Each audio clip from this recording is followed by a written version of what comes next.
सवाल तो पूछ, हक है तेरा, फर्ज है तेरा, किसी की खैरात, किसी का एहसान नहीं तुझ पर, मगर शर्त है, अंदाज़े बयां हो बेखौफ, अंदाज़े बयां हो स्पष्ट, अंदाज़े बयां हो बेबाक। हां, उस लफ्ज को याद रखो, अंदाज़े बयां हो बेबाक, बेबाक। एक तरह से कहा जा सकता है दोस्तों, राहुल गांधी के धोबी पछाड़ से पूरी गुजरात लॉबी जो है वो धराशायी हो गई है। राहुल गांधी लगातार मांग कर रहे थे, विपक्ष लगातार इस मुद्दे पर अड़ा हुआ था। न सिर्फ राहुल गांधी, अरविंद केजरीवाल, तमाम बड़े बड़े नेता इसे उठा रहे थे और कह रहे थे कि देश के गृह मंत्री भाग नहीं सकते हैं। विपक्ष लगातार रोज मोर्चेबंदी कर रहा था, संसद में गतिरोध बना हुआ था, मगर अमित शाह आने को राजी नहीं थे। आपको याद होगा दोस्तों वो तस्वीर, जब अमित शाह सामने आए थे, पत्रकार हंसते हुए हाथ में हाथ बांधे उनके सामने चल रहे थे। इनके हाथ में माइक्स नहीं थे, इनके फोन बाहर नहीं निकले हुए थे इंटरव्यूज करने के लिए, एक भी सवाल नहीं किया गया था। यह था अहंकार भारतीय जनता पार्टी का। मगर राहुल गांधी ने जो लगातार दबाव बनाया, जिस तरह से प्रयागराज में उन्हें जबरदस्त सफलता मिली, उसी का परिणाम यह कि अमित शाह को आखिरकार सामने आना पड़ा है। राहुल गांधी के तेवर साफ हैं। बकौल राहुल गांधी, अमित शाह का गुब्बारा फट गया है और हम उनके इस्तीफे से कम किसी चीज पर राजी नहीं होंगे। देखिए राहुल के तेवर। होम मिनिस्ट्री से पैलेट गन चलाने का, कील वाली लाठी चलाने का ऑर्डर आया था और पूरे देश ने देखा कि हमारे स्टूडेंट्स को मारा गया, पैलेट गन से अंधा किया गया। हमारी पहली डिमांड थी कि होम मिनिस्टर आए और देश को क्लियरली बता दें, या उन्होंने ऑर्डर दिया और वो कल्पेबल हैं और उन्होंने हमारे बच्चों पर गोली चलाई, युवाओं पर गोली चलाई, या उनको मालूम ही नहीं था और किसी और ने ऑर्डर दे दिया और फिर वो इनकॉम्पिटेंट है। और हमारा कहना था कि इस पर उनको स्टेटमेंट देनी चाहिए और हम उनका इस्तीफा मांग रहे हैं।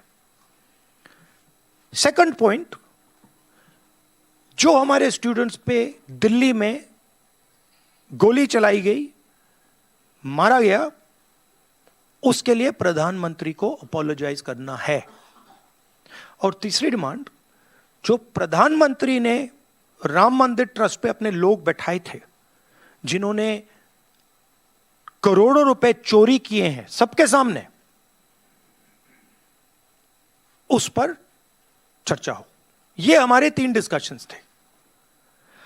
हमारा कहना नहीं था कि अमित शाह जी आके किसी भी सब्जेक्ट पे भाषण दे दें, जनरल चीजें आके बोल दें, हमें उसमें कोई इंटरेस्ट नहीं है, देश को भी इंटरेस्ट नहीं है, उनकी क्या ओपिनियन है किसी को कोई इंटरेस्ट नहीं है उसमें। हम ये जानना चाहते हैं कि गोली किसने चलवाई, और अगर इन्होंने नहीं चलवाई तो होम मिनिस्ट्री ने किसने चलवाई, और कल्पेबिलिटी है या इनकॉम्पिटेंस है, ये हम समझना चाहते हैं। तो ये हमारी पोजीशन शुरुआत से थी। From day one it is been our position, our position is not changed.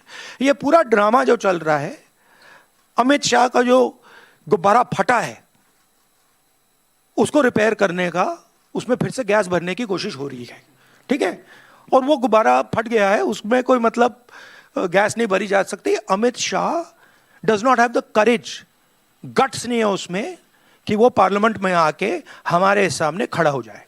15 साल 15 दिन उन्होंने ये दिखाया है, और ना नरेंद्र मोदी जी में गट्स है, ना अमित शाह जी में गट्स है। इस बात का ऐलान किसी और ने नहीं, खुद किरण रिजिजू ने किया। सुनिए वो क्या कह रहे हैं। राहुल गांधी जी ने मांग किया था कि होम मिनिस्टर अमित शाह जी को पार्लियामेंट में स्टेटमेंट देना चाहिए छात्र आंदोलन को लेकर के। हमने बहुत साफ कहा, सिर्फ स्टेटमेंट ही नहीं, होम मिनिस्टर अमित शाह जी पूरा डिबेट डिस्कशन का जवाब भी देंगे। और हमने अभी बिजनेस एडवाइजरी कमेटी का बैठक में कह दिया है कि छात्र आंदोलन को लेकर के सरकार पूरी तरह फुल फ्लेज डिस्कशन के लिए तैयार है और एक एक पॉइंट को जवाब देने के लिए तैयार है। और विपक्ष हंगामा करके डिस्टर्ब नहीं करना चाहिए। तो हमने अपना ऑफर दे दिया है। अब कांग्रेस और समाजवादी अपोजिशन पार्टी में कुछ मतभेद है, आपस में कुछ मतभेद है, वो सुलझा ले। हम तो चर्चा के लिए, छात्र का मामले है, हम चर्चा के लिए तैयार है। जाहिर सी बात है दोस्तों, विपक्ष की बड़ी मांग के सामने सरकार झुक गई है। अखिलेश यादव सामने आए, क्योंकि अखिलेश यादव का निशाना सिर्फ जंतर मंतर प्रोटेस्ट में जो हिंसा है वो नहीं है। वो खास तौर से दिलचस्पी रखते हैं राम मंदिर चंदा चोरी को लेकर। उन्होंने कहा कि अगर अमित शाह आएंगे तो उन्हें कई सवालों के जवाब देने पड़ेंगे, जिसमें राम मंदिर चंदा चोरी भी एक मुद्दा है और सरकार इस पर पूरी तरह से खामोश बनी हुई है। सुनिए क्या कहा अखिलेश यादव ने। सरकार और विपक्ष इस बात पे पहले दिन से कि होम मिनिस्टर का स्टेटमेंट आ जाए, सरकार का स्टेटमेंट आ जाए, लेकिन सरकार तैयार नहीं है। जब 2 दिन बचे हैं, अभी भी सरकार के पास समय है कि दोनों विषय पे चर्चा कर लें। ये सामान्य बात नहीं है कि प्रभु श्री राम जी के चढ़ावे की चोरी हो जाए। करोड़ों लोगों की आस्था के साथ खिलवाड़ हुई है। आस्थावान लोग किस भावना के साथ, श्रद्धा के साथ जो चंदा दिया, चढ़ावा दिया, दक्षिणा दी, उसमें सरकार या बीजेपी के लोग मिले हुए थे। आखिरकार उसका जवाब कौन देगा?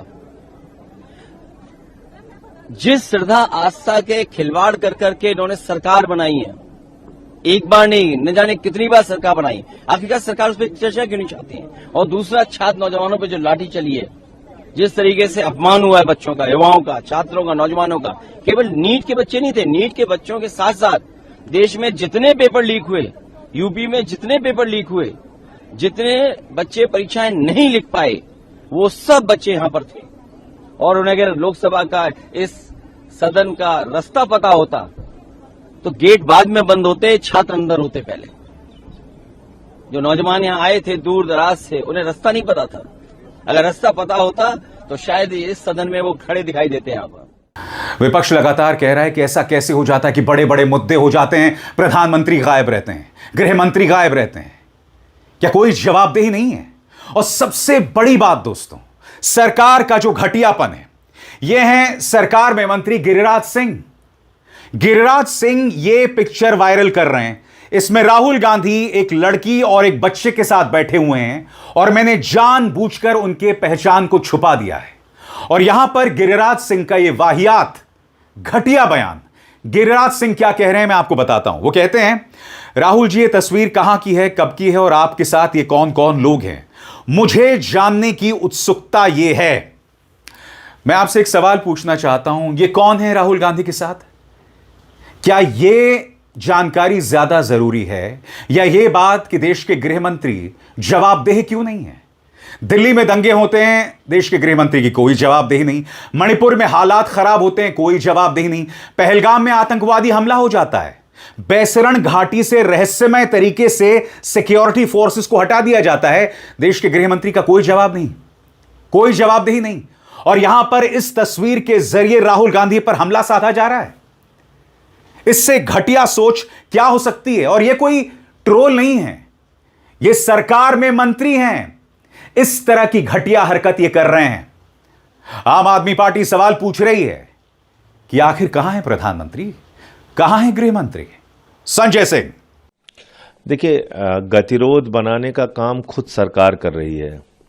विपक्ष से हर दिन सवाल किया जाता है आप रांची क्यों नहीं गए, गृह मंत्री जी से सवाल नहीं किया जाता कि आप संसद में आते हैं सदन क्यों नहीं गए, प्रधानमंत्री जी सदन में आते नहीं।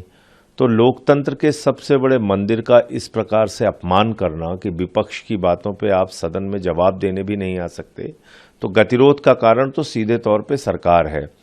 500 बच्चों के हाथ पैर सर तोड़े गए इसी दिल्ली में, क्या इस पे गृह मंत्री को जवाब नहीं देना चाहिए? देश के अलग अलग राज्यों में जहां डबल इंजन की सरकारें हैं भारतीय जनता पार्टी की, बिहार में AK-47 चलाया गया, कहीं किसी के ऊपर फर्जी मुकदमे लगा के उनको जेल में किया गया, तो ये सारी चीजों पे जवाब देना चाहिए। गृह मंत्री भाग क्यों रहे?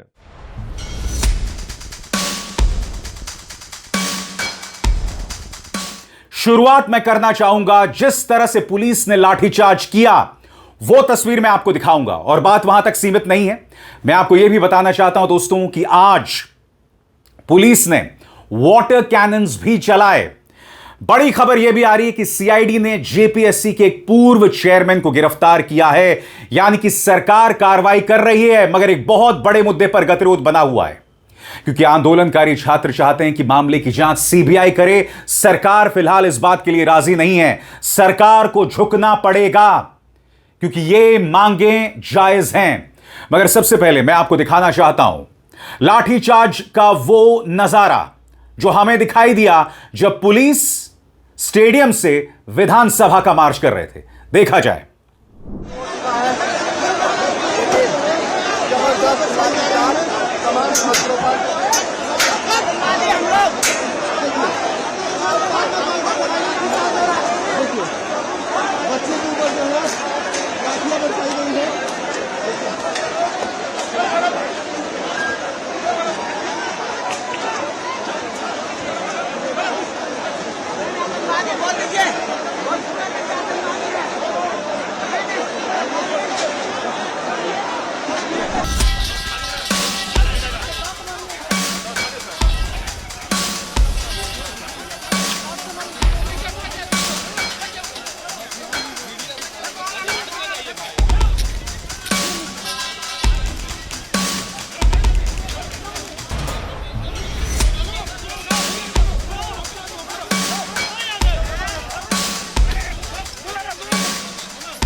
और बात वहां तक सीमित नहीं थी, पुलिस ने छात्रों पर वाटर कैनन भी चलाया। देखिए, मेरा यह कहना है कि जब तक छात्र शांतिपूर्वक तरीके से आगे बढ़ रहे हैं, आपको वाटर कैनन चलाने की भी जरूरत नहीं है। वो लोग शांतिपूर्वक तरीके से बढ़ रहे थे। मैं नहीं जानता हूं कि आखिर ये ट्रिगर क्या था। शुक्र की बात यह है दोस्तों, जिस तरह से जंतर मंतर पर हमने वो खौफनाक तस्वीरें देखी थी, जिसमें याद कीजिएगा किस तरह से इंस्पेक्टर राठी एक महिला छात्र के पीछे डंडा घुसा रहा था, या फिर किस तरह से एडिशनल डीसीपी लांबा एक महिला छात्र को थप्पड़ मार रहा था, या एक 10 साल के बच्चे को बेरहमी से पीटा गया था। कम से कम ये तस्वीरें यहां सामने उभर कर नहीं आई, मगर यकीनन पुलिस ने बल प्रयोग जरूर किया। सुनिए वाटर कैनन्स के जरिए किस तरह से छात्रों पर हमला किया गया।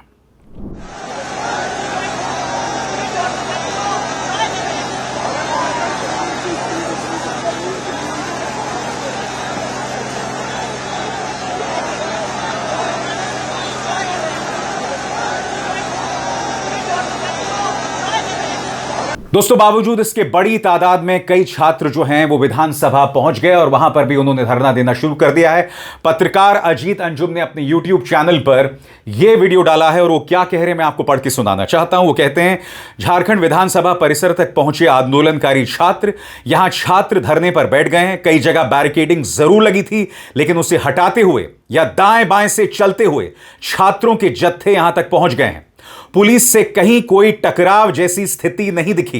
विधानसभा से 1 किलोमीटर पहले 2 बैरिकेडिंग पर रोकने की कोशिश हुई, लेकिन छात्रों ने बैरिकेडिंग हटाते हुए रुक रुक कर आगे बढ़ते रहे।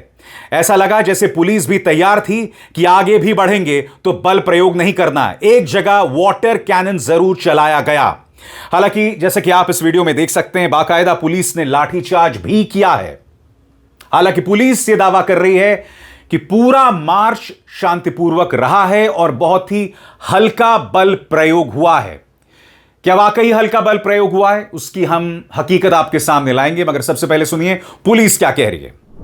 देखिए, बहुत ही कम प्रयोग किया गया था लाठी का। जब कुछ लोगों द्वारा बैरिकेडिंग, आखिरी बैरिकेडिंग वहां पे जाने का प्रयास किया गया जहां पे 163 की धारा ऑलरेडी लगी हुई है, तब थोड़ा बहुत लाठी का प्रयोग किया गया था, बहुत ही मिनिमम यूज। इसकी वजह से गुस्सा काफी इनके अंदर और कुछ लोग नहीं, हम कॉन्टिन्यूसली छात्रों से वार्तालाप कर रहे हैं। अभी वो शांत हो रहे हैं, उनके साथ हम कॉन्टिन्यूस एंगेज कर रहे हैं। अभी वो एडमेंट है कि विधानसभा जाएंगे? नहीं, वो छात्र एग्री हो रहे हैं हमारे साथ में कि वो लोग यहीं पे भी थोड़ी देर के लिए रुकेंगे। इससे पहले कि मैं आपको बताऊं कि लाठीचार्ज में कितनी चोटें आई हैं और चोटें कितनी गंभीर थी, मैं आपको बतलाना चाहता हूं कि आज पुष्पा भी थे और स्पाइडरमैन भी थे। जी हां, पुष्पा, जैसे कि आप देख सकते हैं, और यहां वो कह रहे हैं कि झारखंड के स्टूडेंट्स झुकेंगे नहीं, रुकेंगे नहीं जब तक न्याय मिलेगा नहीं। और किस पुष्पा अंदाज में वो अपनी बात रख रहे हैं, देखा जाए। पुष्पा के स्टाइल में स्टूडेंट प्रोटेस्ट करने आया हूँ, क्योंकि झारखंड के भी जो भी मैं इवेंट करता हूँ, बड़े बड़े शो करता हूँ, मुंबई में जो भी बड़े बड़े कलाकार के साथ शो करता हूँ, उनका कहना यही था कि भाई हम आपके फॉलोअर्स हैं। आप जंतर मंतर में देखा होगा, बड़े बड़े इन्फ्लुएंसर आए, हीरो लोग आए उनको सपोर्ट करने के लिए। ये भी छात्र है, वो भी छात्र है, भेदभाव नहीं करना चाहिए। और जो भी मेरा जो घर बैठे जो भी इन्फ्लुएंसर जितने भी बड़े बड़े हैं वो भी देख रहे हैं कि आप लोग मुझे फॉलो मत करो, लाइक मत करो, लेकिन ये रील शेयर जरूर करना, क्योंकि ये मुद्दा बड़े नेशनल न्यूज तक जाना चाहिए और ये छात्रों को न्याय मिलना चाहिए। क्योंकि माँ बाप के आगे, माँ बाप झुक जाते बच्चों के आगे, और सरकार को भी झुकना चाहिए बच्चों के आगे। अच्छे अच्छे झुक जाते हैं बच्चों के आगे, हरगिज झुकेंगे नहीं साला। और झारखंड के स्टूडेंट रुकेंगे नहीं, जब तक न्याय मिलेगा नहीं तब तक रुकेंगे नहीं साला। भारत माता की जय।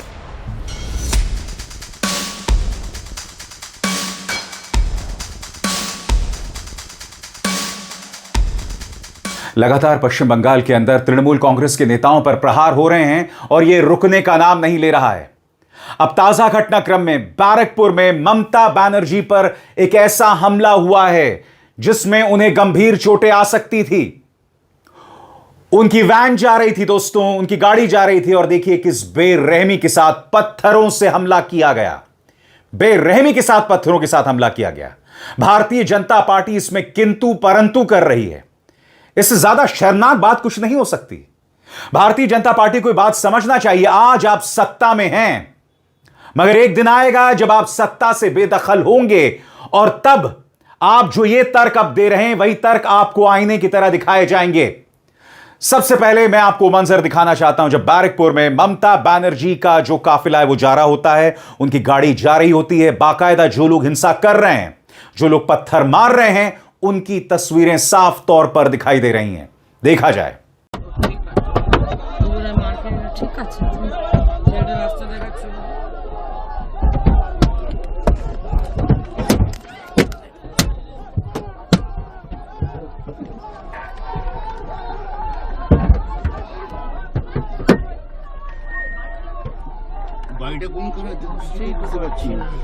আমাদেরকে ঠিক জায়গায় নিয়ে যাচ্ছে।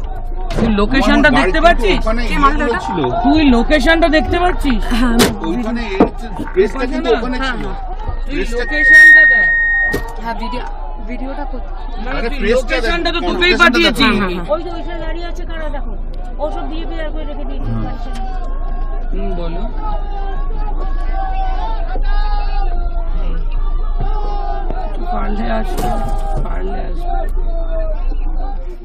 तृणमूल कांग्रेस ने आरोप लगाया कि ये सब जो हैं भारतीय जनता पार्टी से जुड़े हुए हैं या भाजपा के नेता के करीबी हैं। इससे पहले भी याद कीजिएगा दोस्तों, जब अभिषेक बैनर्जी पर हमला हुआ था तब भी जो चेहरे सामने उभर कर आए थे उनके भी कथित तौर पर भाजपा के साथ ताल्लुकात थे। और यहां पर भाजपा के नेता क्या कह रहे हैं? जनता का गुस्सा है, सरकार आपकी है साहब, पूर्व मुख्यमंत्री जा रही हैं, उनकी भी जान की कोई कीमत नहीं है, उनकी सिक्योरिटी किसके जिम्मे है? जाहिर सी बात है ममता बनर्जी नाराज हैं और ममता बनर्जी के साथ इंडिया गठबंधन के सभी नेता आ गए हैं। अरविंद केजरीवाल, तेजस्वी यादव, अखिलेश यादव, सबने एक सुर में इस वायलेंस की आलोचना की है। सबसे पहले सुनिए ममता बनर्जी क्या कह रही हैं।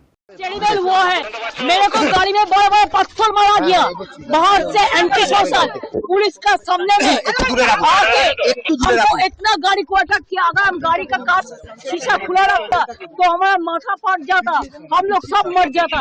ऐसा पुलिस का सामने में हुआ, हम कभी ऐसा हमला नहीं देखा। क्या कर रहा है इतना? पुलिस बीजेपी को प्रोटेक्शन दे रहा है। दोस्तों, मैं आपका ध्यान खींचना चाहता हूं महुआ मोइत्रा के इस बयान की तरफ। उन्होंने ये ट्वीट किया है और वो कह रही हैं, मैं पढ़ के सुनाना चाहता हूं। Mamata Banerjee was attacked today, each goonda was a BJP person. Halisahar ward 8 BJP leader Arindam Dey and BJP ST morcha state secretary Anand Besra are just 2 names of those present. यहां पर बाकायदा महुआ मोइत्रा ने कुछ तस्वीरें पेश की हैं। 2 तस्वीरें हैं, दोनों देखिए। पहली तस्वीर में एक व्यक्ति जिस पर उन्होंने सर्कल किया हुआ है, वो व्यक्ति भारतीय जनता पार्टी के एक नेता के साथ दिखाई दे रहा है, और दूसरी तरफ एक और व्यक्ति जिसका चेहरा दिखाई दे रहा है, वो भी भाजपा के नेताओं के साथ दिखाई दे रहा है। बड़ा सवाल, भाजपा के नेताओं के पास इसका क्या जवाब है? मैं चाहता हूं आप सुनिए अग्निमित्रा पॉल क्या कह रही हैं। आप उनके भाव में इस बात को महसूस कर सकते हैं, आप उनके शब्दों में इस बात को महसूस कर सकते हैं कि वो एक सुर में इस हिंसा की आलोचना नहीं करना चाहती, किंतु परंतु उनके भाव में साफ तौर पर महसूस किया जा सकता है। Agnimitra Paul, ladies and gentleman, सुना जाए। देखिए वो जो भी किए हैं 14 साल, हम इस नया सरकार के एक टीम मेंबर होके माननीय मुख्यमंत्री के हम ये समर्थन नहीं करते, हमारे पार्टी भी नहीं करते, हमारा सरकार भी नहीं करते। ये मारना, पकड़ना, कादा फेंकना, काली फेंकना, जूता का चप्पल फेंकना, ये हमारा संस्कृति नहीं हो सकता है। ये भाजपा का संस्कृति नहीं है। हो सकता है ममता बनर्जी बहुत कुछ किए है, बहुत दोष किए है, लेकिन हम तो ये समर्थन कभी नहीं कर सकते। वो भी एक महिला, और वो भी इतना उम्र के महिला। हम इसको समर्थन नहीं करते हैं, हम बार बार बोलते हैं। हमारा माननीय मुख्यमंत्री नहीं समर्थन करते, हमारा माननीय राज्य सभापति समर्थन नहीं करते। भाजपा प्रदेश अध्यक्ष शमिक भट्टाचार्य कह रहे हैं कि इस हिंसा का समर्थन भाजपा नहीं करती। तो बड़ा प्रश्न, टीएमसी के जितने बड़े नेताओं पर प्रहार हो रहे हैं, बार बार भाजपा लिंक क्यों दिखाई दे रहा है? ऐसे में जो बात शमिक भट्टाचार्य कह रहे हैं उसके क्या मायने हैं? सुना जाए शमिक दादा क्या कह रहे हैं। पूर्व मुख्यमंत्री का गाड़ी के ऊपर कोई पथराव करता है, उसका ऊपर मिट्टी फेंकता है, चप्पल फेंकता है, तो उसको भारतीय जनता पार्टी का कोई समर्थन नहीं है। भारतीय जनता पार्टी का कोई कार्यकर्ता इस पे इन्वॉल्व नहीं है, और हम लोग ये नहीं चाहते हैं ये राज्य की कोई पूर्व मुख्यमंत्री, एक महिला मुख्यमंत्री, उसका साथ ऐसा व्यवहार किया जाए। अगर ऐसा होगा तो आने वाले दिन में पश्चिम बंगाल का फेस लॉस होगा। हम लोग इस घटना की निंदा करते हैं। अगर ऐसा हुआ है, मेरे पास पूरा जानकारी नहीं है, या हुआ है तो शुभेंदु अधिकारी जी का जो पुलिस है वो तुरंत इसका खिलाफ कार्रवाई करेंगे, व्यवस्था। जाहिर सी बात है दोस्तों, ये जो प्रहार किया गया है, इंडिया गठबंधन एक सुर में इसकी आलोचना कर रहा है। सबसे पहले सामने आते हैं अखिलेश यादव। उनका बयान आपकी स्क्रीन पर। प्रकृति ने गोलाकार संरचनाओं के घूमने के प्रतीक के माध्यम से सबको यह संदेश दिया है कि घूम फिरकर एक दिन सबको उन्हीं परिस्थितियों का सामना करना पड़ सकता है, इसलिए सद्भाव से रहें, सहृदयता बरतें। यानी कि कहीं ना कहीं यहां पर अखिलेश यादव एक चेतावनी दे रहे हैं भाजपा को कि प्रकृति का यह नियम है, यह वक्त बदलता है, यह दौर बदलता है, और जब दौर बदलेगा तो आपको इन तमाम चीजों का सामना करना पड़ेगा। तेजस्वी यादव आपकी स्क्रीन पर। 15 सालों तक पश्चिम बंगाल की मुख्यमंत्री रही आदरणीय ममता बनर्जी पर गुंडों द्वारा किया गया जानलेवा हमला अत्यंत निंदनीय है। लोकतंत्र में हिंसा का कोई स्थान नहीं है। बीजेपी द्वारा अराजकता, नफरत और हिंसा का सामान्यकरण करना जनतंत्र के लिए दुर्भाग्यपूर्ण है। बीजेपी शासित राज्य में असामाजिक तत्वों द्वारा भारत के सभ्य लोकतांत्रिक व संवैधानिक मूल्यों को तार तार किया जा रहा है। ऐसी हिंसात्मक घटना पर केंद्र सरकार से प्रतिक्रिया नहीं आना दर्शाता है कि भारत सरकार का इस पर मौन समर्थन है। यानी कि कहीं ना कहीं तेजस्वी यादव कह रहे हैं कि ये जो हो रहा है इसके पीछे भाजपा का हाथ है, और वहां नहीं रुकते हैं, वो सीधे तौर पर कह रहे हैं कि केंद्र सरकार की भी इसमें मिली भगत है, इस बात का इशारा कर रहे हैं। अरविंद केजरीवाल, जिन पर कई बार हमले हो चुके हैं, थप्पड़ मारा गया है, इंक फेंकी गई है, सुनिए वो क्या कह रहे हैं on your screens. This is absolutely shocking and horrifying. Mamta Di is a former CM of the state. Just look at the audacity of these hooligans attacking her car. We stand strongly with you, Mamta Di. Law and order has been deliberately compromised by the ruling BJP to threaten and attack opposition leaders in West Bengal.